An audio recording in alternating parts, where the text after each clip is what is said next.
Hi folks, Hugo Rivera here from HugoRivera.net, and today I have a special guest for you over here, Mr. IFBB pro Pakulski, who in my opinion is one of the smartest, if not the smartest, pro bodybuilder in the circuit today. Thank you, sir. Very nice of you.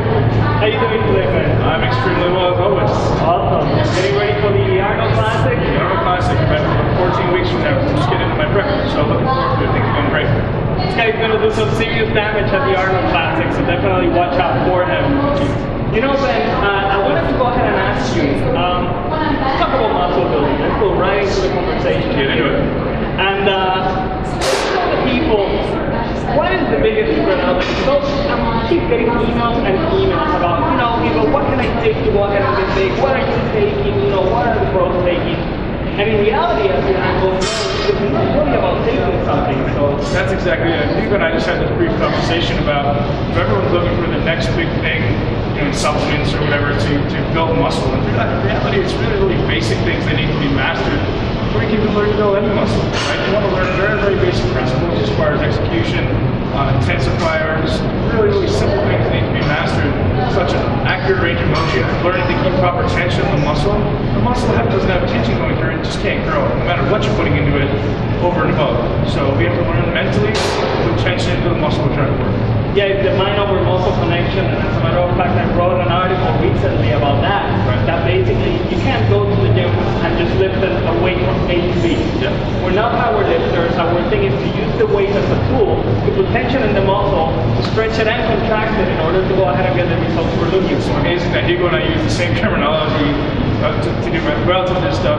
You know, I know we've never really had a conversation about it. Exactly, the weight is a tool.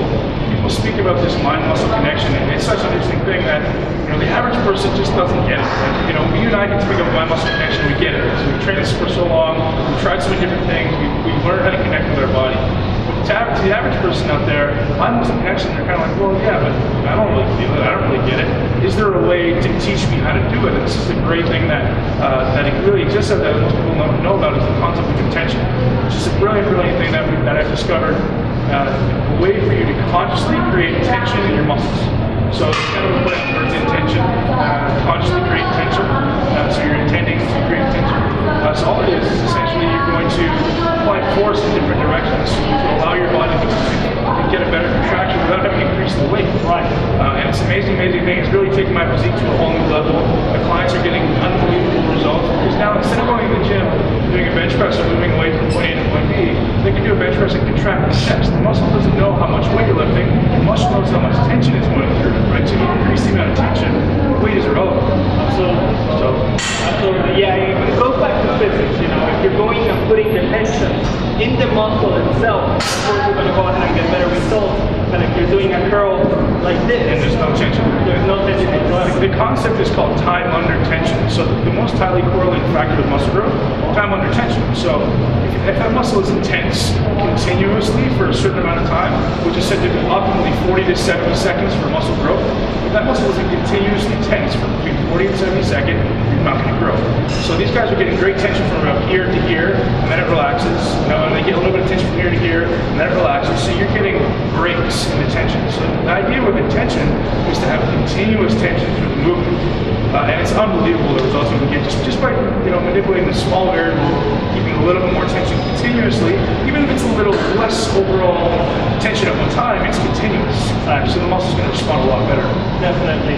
I think that's one of the key things that we can go ahead and tell you to implement in your training, to just simply focus on putting tension in the muscle. That alone is going to increase your results by 2 or 3 times what you're getting right now if you're going ahead and just lifting the weight from A to B.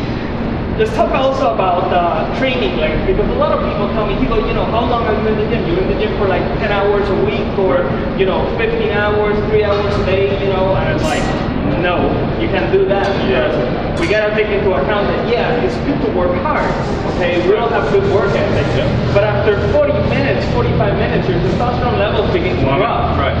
And that's it. Can you talk about that? Absolutely. Should we give people an example of what intention looks like so they can go sit humble? What does this mean? Sure, here's a really simple way for you to, before we step on anything else, you can just extend your arms like that. So he goes doing the bench press, right? We're doing an imaginary bench press. His arms are normally about that wide. So what you guys can do is get a bar going through here. Now, without moving his hands at all, he's going to grab that bar and I'm just going to push into my hand just a little bit. What happens, Hugo? Well, the chest is contracting. Everything inside here starts to contract. Now, you can do that for a range of motion, so do it like you're doing a bench press. Continue to push into my hand. Okay, now come back, come back, come back. Push out. So you can even see without any weight or resistance, Hugo's actually shaking because his pecs are contracting so much. Really, really simple. Something you can do on the opposite side is to extend your arms out. Now let's push out. So what contracts? Everything on the outside, even the back. It's the same different thing. So if you're doing back movements, that's a great way to apply that concept of intention. You can do it for your legs, you can do it for your back, you can do it for your chest, your shoulders, really anything. So you guys have an idea of what we're speaking of, the concept of intention, you know what it really is. And that's how you can create conscious tension in your muscles, thinking about it without having to use weights.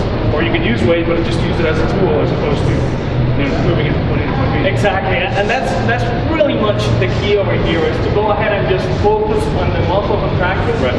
Even if you have to decrease the weight. Again, remember the weight is a tool, we're not power lifters, okay? So now to speak about the whole concept of how long, I get that question all the time. Man, how many sets should I do in a workout? How many sets do you do for a body part? The truth of the matter is, it doesn't matter. It's more about how much you can get done before your hormone levels start to plummet. So anyone who's training hard, you get this amazing peak of anabolic hormones, growth hormones, that are going to start to come up probably about after 10 minutes, and then after 40 minutes they start to really drop off pretty quickly. So if you're going to be training for optimal muscle growth, you want to keep those hormones optimized as much as possible. So actually it's going to be more advantageous to you to train shorter and more frequently. So like for myself, when I'm getting ready for contests, it's actually 2 times a day, sometimes even 3 times a day, really short 30-minute workouts. I'm able to do this because it's my job, and most people don't have that luxury. If you can get a 30-minute workout in the morning, 30 minutes at night, or even just keep it every day, keep it shorter, 40 minutes, you can optimize those anabolic hormones. After 40 minutes, anabolic hormones start to go through the roof, muscle breakdown hormones. So that we want to keep that anabolic to catabolic ratio in our favor, so the anabolic stay a little higher. That's the way you're going to build muscle. So we work hard and short. So a great idea is to maybe work more than one muscle group, or at least keep continuous tension, keep things moving. A lot of things that I do with people trying to lose weight is I may train a body part, and between sets, instead of standing around, looking in the mirror, scratching your head, we'll actually do abdominals. So a really large muscle group that has a lot of metabolic activity, or something, you do something instead of standing around. A lot of people doing this.